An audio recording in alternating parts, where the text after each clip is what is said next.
أفلح من تزكى وذكر اسم ربه فصلى بل تؤثرون الحياة الدنيا والآخرة خير وأبقى إن هذا لفي الصحف الأولى صحف إبراهيم وموسى صدق الله العظيم রহমতে আমরা আবার ম্যাডামকে হারিয়েছি, আবার দেখা গেছে তারিখ দিয়েও লন্ডন থেকে চলে আসে।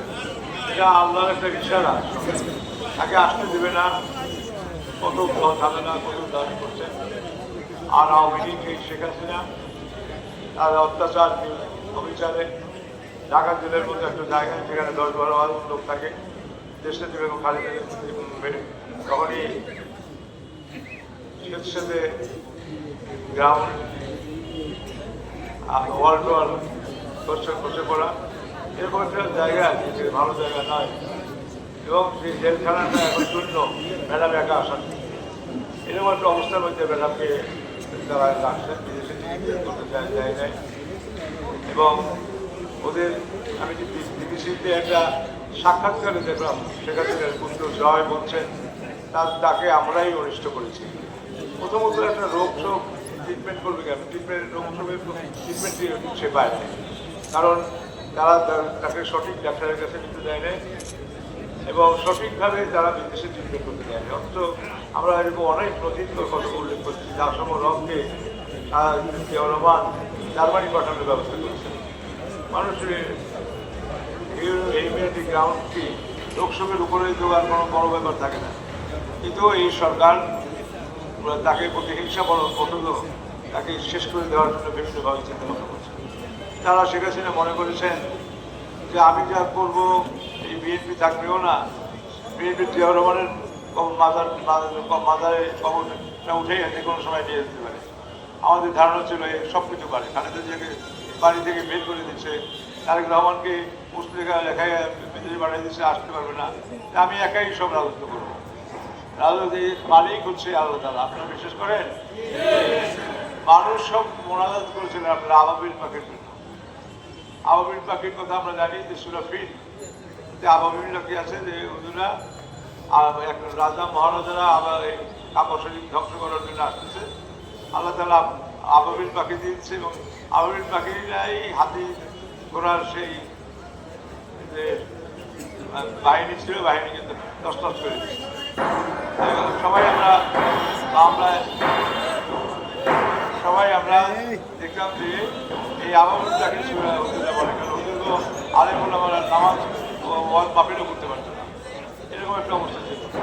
এখন আমাদের বাংলাদেশে আবাবিল পাখির বাবা হয়ে গেছে। আবাবিল পাখি তো ছোট ছিল, আবাবিল পাখিটা এসে ইট মারছে। আর এখানে কি হয়ে গেল?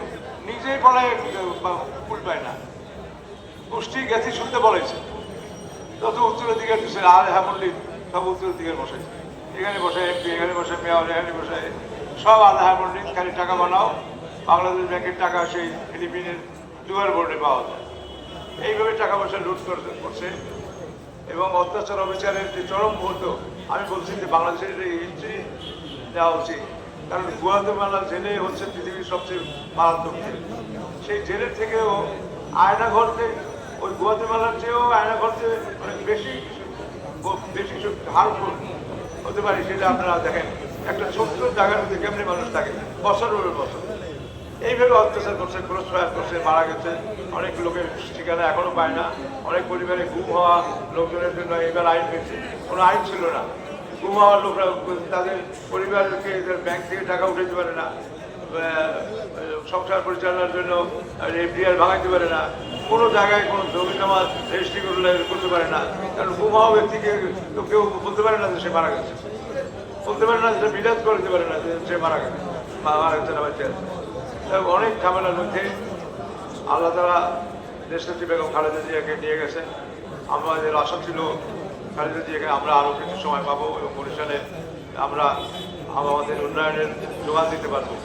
তো আল্লাহর ইচ্ছায় আবার তারেক রহমান এসে দায়িত্ব গ্রহণ করেছেন। আমাদেরকে তাকে শক্তিশালী সমর্থন দিয়ে যেভাবে আগে আমরা ম্যানারে ছিলাম ওইরকম আরও বেশি শক্তিশালী সমর্থন দিতে হবে।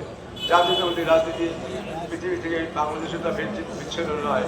এখানে তারা বিভিন্নভাবে আমাদেরকে ক্ষতিগ্রস্ত করার চেষ্টা করবে, কিন্তু সেখানে আমাদের দলের সমস্ত লোকরা সচেতনভাবে উপলব্ধি করতে হবে কোন সময় কোন দিকে কে যায় আমাদের বুঝে উঠতে হবে। যারাই আমাদের ফ্যাসিস্ট সরকারের সাথে আমাদের সাথে ছিল তারা এখন আমাদের সাথে ভোট করতে চায়, আমাদের প্রতিদ্বন্দ্বী হয়ে দাঁড়াতে চায়। আমাদেরকে বুঝতে হবে আমরাও পাল তুলে দেবো নৌকার সময়ের মতো, সেটা হলো জাতীয়তাবাদী দল রক্ষা করার জন্য। আমাদের নেত্রী আমাদের মা আমাদের মাঝ থেকে চলে গেছে, আমাদেরকে এতিম করে গেছে। আমার একটা কথা মনে পড়ে, এই কিছুদিন আগে সেনাবাহিনী দিবসে আমাদের নেত্রীকে দাওয়াত দেওয়া হয়েছিল। তিনি হুইল চেয়ারে গিয়েছিলেন। যাওয়ার শেষ প্রোগ্রাম শেষ হওয়ার পরে তিনি যখন হুইল চেয়ারে যাচ্ছিলেন তখন এই ওয়াকার সেনাবাহিনীর প্রধান তাকে আমাদের ম্যাডাম বলেন, ভূমিকম্প হয়েছে, দেশের অবস্থা কি, কিরকম ক্ষতি হয়েছে চিন্তা করেন। ওই অসুস্থতার মধ্যেও বাংলাদেশের মানুষের প্রতি তার কতখানি টান, সেই নেত্রীকে আমরা হারিয়ে আমরা আমাদের আজকে এতিম হয়ে গেছি। কাজেই আমি বক্তব্য বাড়াবো না, সময়ও নাই। আমরা সকলেই দোয়া করব আমাদের নেত্রী আমাদের মা আল্লাহ যেন তাকে বেহেশত নসিব করে, আর তার যে চিন্তা চেতনা ছিল সেটা যেন আমরা ধারণ করতে পারি। আর তিনি ছিলেন আবশ্যিক নেত্রী, তিনি কোনো অন্যায় কাজ করে নাই। কাজেই আমরা যারা তার সন্তানের মতো আমরা তার অনুসরণ করি, তার সেই আদর্শকে যদি আমরা ধারণ করি, ইনশাআল্লাহ বাংলাদেশ জাতীয়তাবাদী দল আগামীতে আবার নির্বাচিত হবে। নির্বাচিত হলে খালেদা জিয়ার মনের যে বাসনা ছিল সেটা কার্যকর হবে, এই আশাবাদ ব্যক্ত করে আমি আমার বক্তব্য শেষ করছি। ধন্যবাদ সকলকে।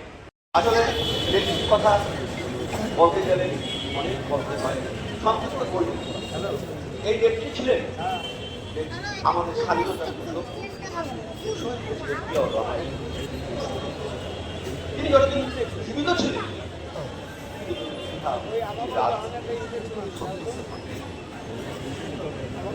যখন জিয়াউর রহমান মারা যায় বিএনপির কাছ থেকে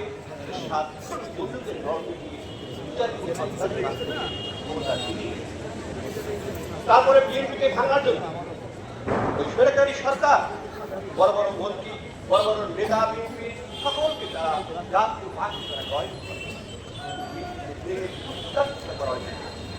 এবং তাদের মধ্যে অনেক সিনিয়র নেতা অনেক বড় বড় মন্ত্রী তারা চলে যায়। ঠিক ওই সময় এবং খালেদা জিয়া প্রথম আসেন বিএনপির সদস্য হিসাবে, পরবর্তীকালে তিনি সহসভাপতি হন, পরবর্তীকালে তিনি দলের তারপরে আন্দোলন সংগ্রামে দিয়েছে। আপনারা দেখেছেন জানেন বলি 86 এর আন্দোলনে তখন বাংলাদেশের সকল বিরোধী দল ওই এরশাদের অধীনে নির্বাচন করে তাদেরকে বন্ধুতা দিতে চাই, অবৈধ সরকারের অধীনে নির্বাচন করে আমরা বন্ধুতা দিই না। সেখানে বাংলাদেশ জাতীয় দল বরিশাল মহানগর কর্তৃক আয়োজিত ডেমোক্রেসি অফ বাংলাদেশ সাবেক প্রধান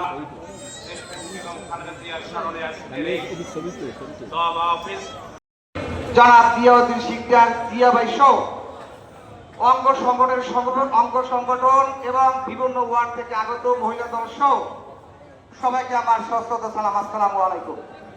আজকে বেশি বক্তব্য দেবো না। আমরা খালেদা জিয়ার জন্য দোয়া করব, প্রাণ করে দোয়া করব, আল্লাহ তাকে ব্যস্তবাসী করুন এবং তার পরিবারকে জানিয়ে শোক কাটিয়ে উঠতে পারে এবং আমরা যারা আছি যারা শোকে শোকান্বিত আমরা যাতে শোক কাটিয়ে উঠতে পারি সেই জন্য মহান রব্বুল আলামিনের কাছে আমরা দোয়া প্রার্থনা করব। আপনারা জানেন খালেদা জিয়া এমন একজন ব্যক্তি ছিলেন, তার জানা যায় তার প্রমাণ। শুধু লক্ষ লক্ষ না, কোটি কোটি লোক, শুধু বিএনপি না, দল মত নির্বিশেষে তার জানাতে অংশগ্রহণ করছে। আজকে প্রমাণ করে দিয়েছে খালেদা জিয়া যে সে গণতান্ত্রিক নেত্রী, আদর্শবান নেত্রী। সে দেশের জন্য সে বলেছে আমি আমার মৃত্যু হবে কিন্তু দেশ ধরে আমি যাবো না, আমার দেশই হয়েছে আমার আসলে সেটা আমরা প্রমাণ করে দিয়েছে জনাব খালেদা জিয়া। আমরা তার জন্য দোয়া করব, প্রাণ ভরে আল্লাহ যেন তাকে ব্যস্তবাসী করুক। সবাইকে ধন্যবাদ। আসসালামু আলাইকুম। প্রিয় বন্ধুরা, স্মৃতিচারণ এমনই একটি জিনিস যা শুধু বেদনাই দেয়। স্মৃতিচারণে কখনো মানুষের আনন্দ হয় না। দেশনেত্রী বেগম খালেদা জিয়ার সাথে আমাদের রাজনৈতিক সম্পর্কটা এতই গভীর ছিল যে পরিবারের সাথে যে সম্পর্ক ছিল, বাবা মায়ের সাথে যে সম্পর্ক ছিল, তার চেয়ে কোনো অংশই কম ছিল না। হুসেইন মোহাম্মদ এরশাদের বিরুদ্ধে লড়াই করতে গিয়ে 1988 সালে আমার প্রথম তার সাথে পরিচয় এবং দেখা। আমরা তখন ছাত্রদল করতাম, আমি তখন ছাত্রদলের সাধারণ সম্পাদক ছিলাম। দেশনেত্রী বেগম খালেদা জিয়া কিছু কিছু ব্যাপারে অত্যন্ত কঠোর ছিলেন, আপোষহীন ছিলেন। যেমন তিনি স্বৈরাচার এরশাদকে কখনো মেনে নিতে পারেননি, ঠিক তেমনি পারেননি এই শেখ হাসিনার নির্যাতনকেও।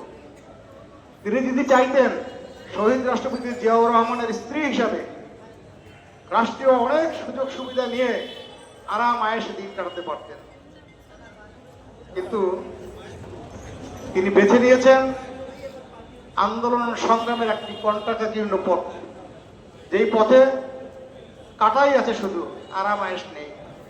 হুসেইন মোহাম্মদ এরশাদের বিরুদ্ধে তিনি যখন রাজপথে সোচ্চার ছিলেন, তখন তাকে অনেক বিপদ সহ্য করতে হয়েছে, অনেক নির্যাতন সহ্য করতে হয়েছে।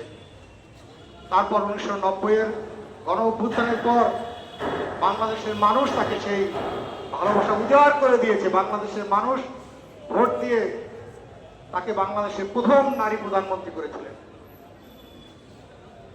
এরপর দেশের উন্নয়ন যখন চলমান ছিল, তখন বিভিন্ন ষড়যন্ত্রের মাধ্যমে দ্বিতীয়বার নির্বাচনে 1996 নির্বাচনে তাকে ষড়যন্ত্রমূলকভাবে পরাজিত করা হয়েছে।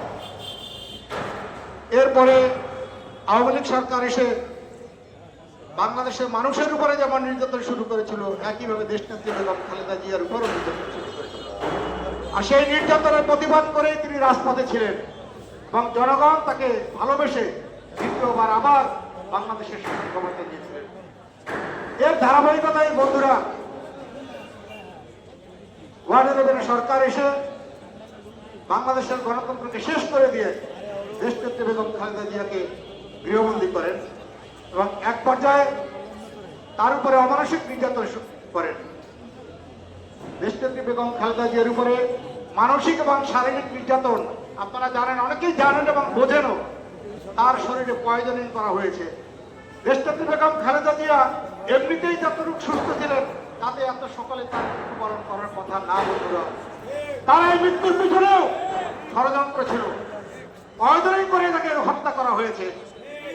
আমরা সরকারের কাছে দাবি করব, এই সরকার না পরে বিএনপি সরকার যদি গঠিত হয়, সুষ্ঠু তদন্তের মাধ্যমে দেশনেত্রী বেগম খালেদা জিয়ার এই হত্যা, এই নির্যাতনের রহস্য উদ্ঘাটন করে তাদেরকে বিচারের মুখোমুখি করতে হবে।